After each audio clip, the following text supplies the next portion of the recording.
bashkë me Ministrin e Arsimit, Shkencës, Teknologjisë dhe Inovacionit, Arbrija Nagovsin,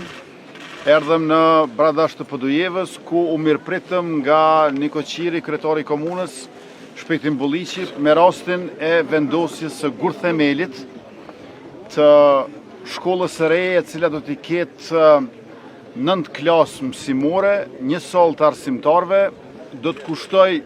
afër 625.000 euro, një sipërfaqe gjithë mbarshme për 1330 metra katror, në 2 etazhe,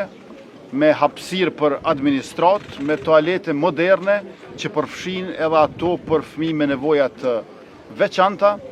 dhe kjo është lajmi mirë për arsimin, për Bradashin, për Podujevën dhe për të gjithë prindrit të cilët do t'i sjellin fëmijët e tyre në shkollën Nuhigashi, pra në shkollën e cila e mban emrin e një mësuesi të devotshëm e bashkëluftëtarit të Shaban Polluzhës. Unë falenderoj komunën,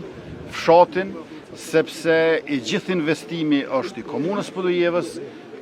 fshati është ai i cili ka kontribuar, është interesuar dhe është angazhuar që të vim drejt e kjo ditë e vendosjes së gurthemelit, me çrast të punimet do të kryhen për maksimum 2 vjet e me kryetarin do të përpiqemi që të jenë edhe më shpejt saq.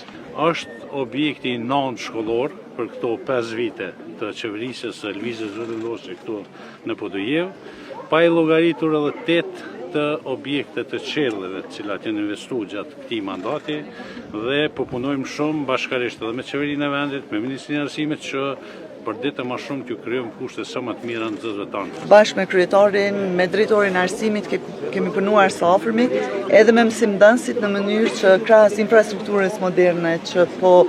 mundsohet nga ana e qeverisë dhe komunës, edhe mësimdhënësit e japin më të mirën e tyre, që të kemi rezultate sa më të mira të nxënësve. Uroj që shkojmë punë të mirë e nxënësit e këto në shkollën e arsimit.